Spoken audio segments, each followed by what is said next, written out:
이번 시간에는 험담에 대해서 생각해 보도록 하겠습니다.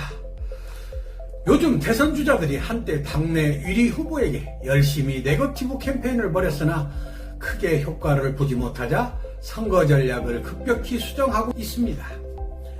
네거티브 선거 전략은 상대 후보의 잘못이나 무능력 등을 부각시켜 왜 당선되면 안 되는지를 설득시키는 선거 전략이지만 이번 경선에선 여야 모두 그다지 큰 효과를 보지 못하고 오히려 역효과가 나오고 있기 때문입니다. 특히 더불어민주당 이낙연 전 대표는 당내 경쟁자인 이재명 경기지사의 잘못을 부각시켜 상대 후보를 따라잡으려고 했지만 오히려 지지율이 내려가는 역효과만 내고 말았습니다. 그래서 이런 전략이 오히려 독이 됐다는 판단에 따라 네거티브 선거 전략을 전격적으로 수정하기로 하였습니다. 왜 이렇게 상대에 대한 네거티브 선거 전략이 통하지 않는 것일까요? 네거티브 전략은 속된 말로 나무 흉을 보자는 것인데 오히려 이런 전략이 눈살을 찌푸리고 더 나아가 자신이 잘난 것이 없다는 것을 반증하는 효과를 가지기 때문이라고 생각합니다. 자신이 잘나면 자신의 소신이나 철학을 말하면 되지만 이런 것이 없는 사람은 자신보다 잘난 사람을 비판하는 길밖에 없습니다. 그래서 상대보다 못난 사람일수록 기를 쓰고 상대를 비방하여 자신의 주가를 올리려 합니다. 허나 이런 방법은 상대의 강한 반발에 부딪히고 맙니다. 상대 역시 자신의 잘못을 들추어 자신의 추악한 곳을 만인에게 폭로하게 됩니다. 그래서 상대를 비난하면 할수록 자신의 못난 점도 자동 폭로되게 됩니다. 결국 남을 비방할수록 자신의 못난 점이 더 크게 부각되어 자기 당착에 빠지는 것입니다.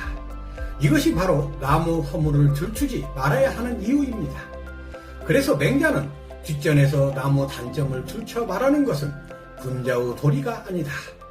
게다가 그런 짓을 하다가는 재앙을 불러오기 마련이며 심하면 원수지간으로까지 발전한다고 했습니다.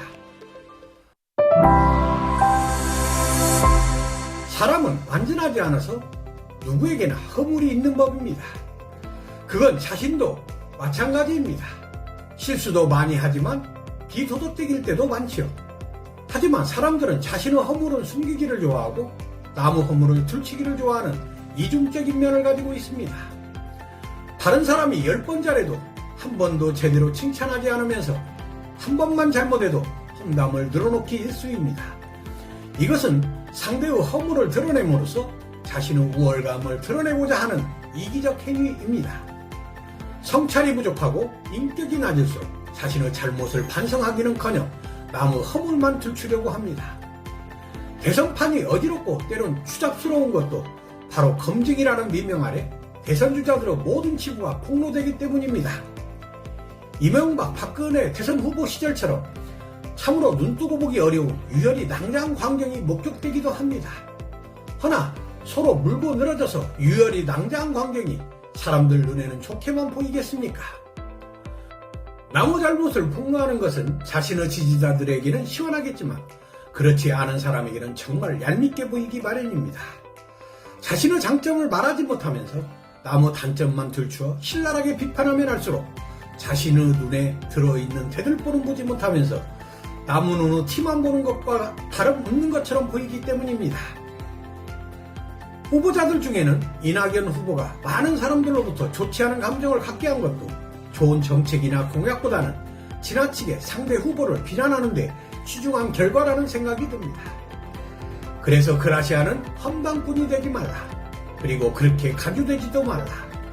그런 사람은 남의 명예를 더럽히는 자라는 평판을 얻는다고 하였습니다. 맹자도 남의 좋지 않은 점을 말하고 다니다가 후환이 닥치면 어떻게 하겠느냐고 반문합니다.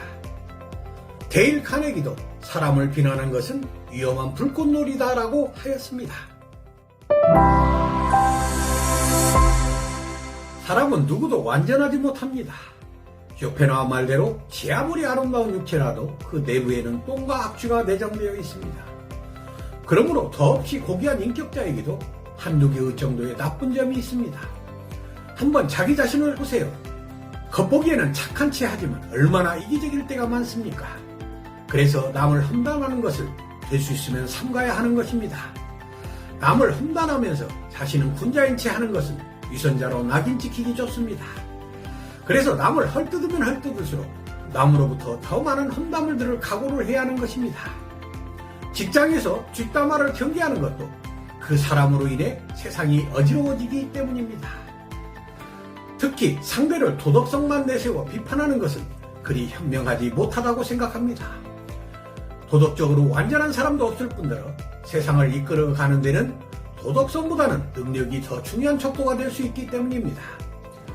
세상은 도덕만으로 이끌어갈 수 있는 것도 아닙니다. 도덕성은 기본적으로 갖추어야 되지만 그렇다고 성인군자일 필요는 없다고 생각합니다. 때로는 이에는 이, 간교한 술수에는 술수로 맞받아칠 수 있어야 어지러운 세상을 타개해 나갈 수 있습니다. 단지 도덕성만 강조하는 것은 세상의 다양성과 변화무쌍함을 무시한 어리석은 판단에 기인한 것입니다. 비난할 때도 생트집 잡거나 남의 잘못에 대해 가혹한 책망을 가급적 피해야 한다고 생각합니다. 남의 잘못에 대해 가벼이 넘겨서도 안 되겠지만 직접적인 관계가 없는 문제까지 폭로하며 너무 가혹하게 나무라는 것은 거센 반발에 부딪히고 말 것입니다. 상대를 조금이라도 생각한다면 상대방의 잘못에 대해 상대방이 감당할 수 있을 정도로 적당한 선에서 이루어져야 합니다. 그렇지 않고 도를 넘는 비난은 자신의 열등감을 폭로하는 것으로 보여 남 보기에 참으로 역겨운 짓으로 보일 뿐입니다. 같은 인생의 동반자로서 서로의 얼굴을 맞대고 살아야 하는 사람이라면 보기 싫다고 비난하고 등을 돌리기보다는 그 결점을 포용하여 그것에 익숙해져야 합니다. 부부나 친구처럼 같이 인생의 동반자로 살아야 하면서 상대방의 결점을 자꾸 지적하고 물고 늘어져 보아야 분위기만 험악해지고 맙니다. 뿐만 아니라 그것을 자꾸 문제 삼으면 삼을수록 그것이 자꾸 커지게 보이기 마련입니다. 서로 다름을 인정하고 그냥 그러려니 하고 익숙해져서 사는 것이 상책입니다. 그래서 홍자성은 편안하고 안락한 삶을 살고자 한다면 남의 작은 과실을 꾸짖지 말고 남의 사사로운 비밀을 드러내지 말며 남의 과거의 잘못을 드러내지 말라고 하였습니다. 자, 여러분도 남의 잘못을 비난하기에 앞서 마음의 여유를 갖고 남을 칭찬하고 출발하는 것이 더 여러분의 인격에 보탬이 되지 않을까요? 감사합니다.